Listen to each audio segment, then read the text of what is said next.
Review. Deals are getting made on Israel and the Palestinians. TJC investigates why Jewish schools aren't admitting some special needs students.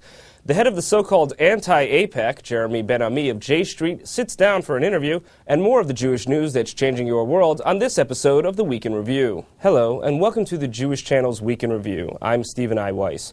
A new policy for Israel's blockade of Gaza comes with the blessing of the so-called Quartet of Nations seeking to advance the Israeli-Palestinian peace process.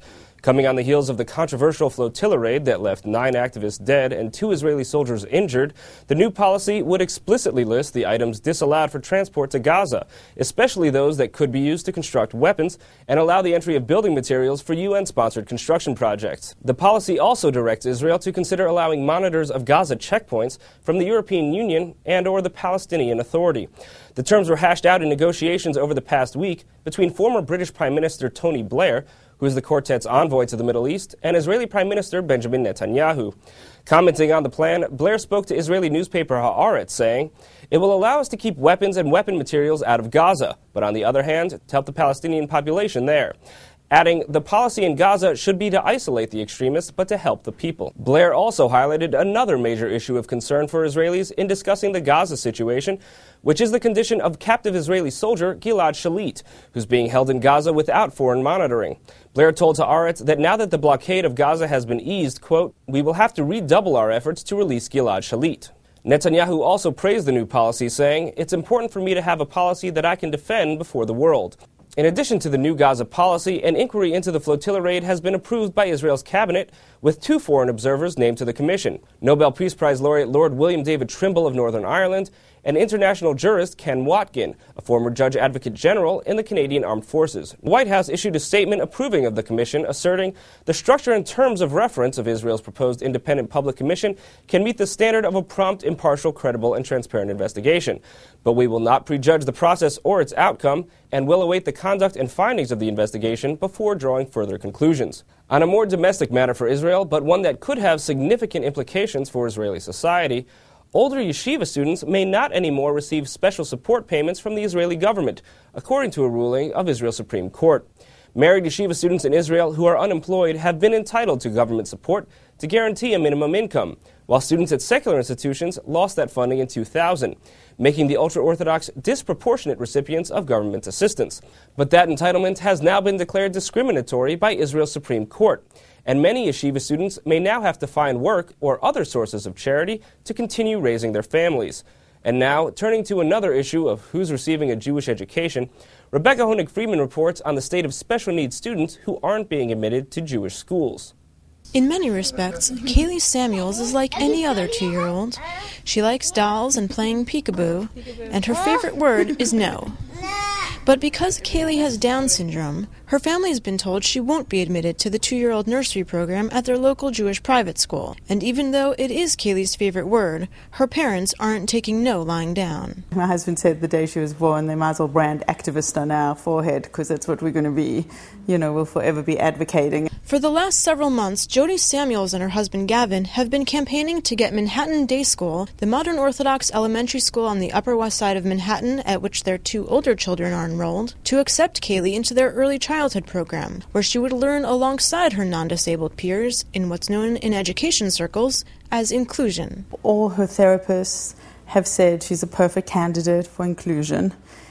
She's very high functioning. Right now on her cognitive tests and that, she's scoring above typical kids her age, never mind children with Down syndrome. But Manhattan Day School told the Samuels Kaylee couldn't enroll there, even though the family offered to assist Kaylee with a special needs instructor just for her, referred to as a shadow, as well as to fund any additional needs Kaylee might present. And about a month later, I got a call from the rabbi saying, "We're sorry, the answer's no." And when I said, "But why is it no?" they didn't want to give me an answer. In response to TJC's inquiries, Manhattan Day School's principal, Rabbi Mordechai Besser, wrote via email that the situation is, quote, "a private matter involving MDS and a West Side family, and therefore we will not discuss the specifics of that case. That said, MDS takes very seriously its responsibility to serve as a community school." Frustrated with the school's unwillingness to give Kaylee an admissions interview, the Samuelses launched the website Kaylee's World in an attempt to raise awareness about their struggle to secure a day school education for their special needs child. And other families with special needs children are speaking out. To hear from other parents of special needs children in the Jewish community, and to find out about a program that's been working for children with special needs over in New Jersey, tune into the full broadcast version of the Week in Review. Thank you, Rebecca. With the flotilla raid still in the news, new policies toward Gaza, and political support for Israel's policies a matter of significant discussion around the globe, it's a good time to measure the pulse of J Street, the group that describes itself as a pro-peace, pro-Israel organization, and which many in the Jewish community have referred to as the anti-AIPAC. For our Newsmakers interview this week, we welcome J Street President Jeremy Ben-Ami to TJC Studio. Jeremy, welcome to the Jewish Channel's Newsmakers segment. Thank you so much. Let's start with what's going on right now. The blockade in Gaza has been adjusted with a new policy out this week that will allow more materials into Gaza with monitoring potentially from independent groups. What is your take on that? I know you were opposed to the Gaza blockade.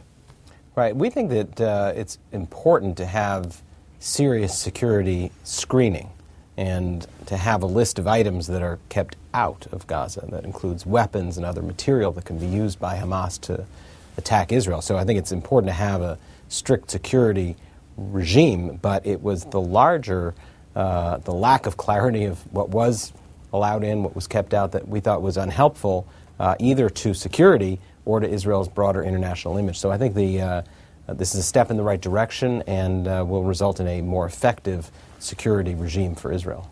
Yeah, and on that note, it was interesting to see that Netanyahu told Tony Blair that he felt that the blockade as it was constructed was not sustainable. Right, I mean, and that's been our position, actually, and I think a lot of the people who've taken heat over the past year for this position may feel a little bit vindicated. That, you know, I think going forward what's important is to keep the weapons out, but also to keep an eye on what the impact is on Israel's image abroad and the growing efforts to delegitimize the country and to isolate it internationally. And Israel needs to weigh that in all of the things that it does as part of the calculus. And that touches on a point I wanted to raise with you, that J Street is often referred to as the anti-AIPAC or the lobby against AIPAC. Do you feel that the divide between J Street and AIPAC really is one of right versus left?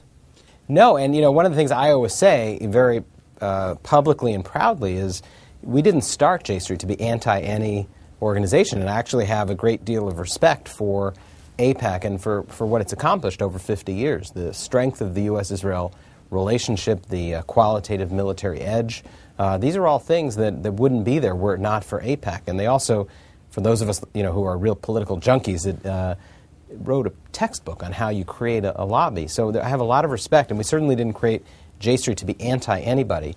But we did feel that J Street and the people that it represents didn't have a voice in the American policy debate and the political debate, a pro-Israel but pro-peace point of view that felt that a two-state solution is the essential need of Israel going forward.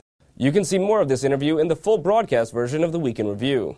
That's all for this week. For more news and analysis from the Jewish Channel during the week, please check out our blog at newsdesk.tjctv.com. From all of us here at the Jewish Channel, be well. The Jewish Channel is available on cable. IO Optimum Cable Channel 291, Time Warner Cable Channel 528, RCN Channel 268, Verizon Fios Channel 900, and Cox Cable Channel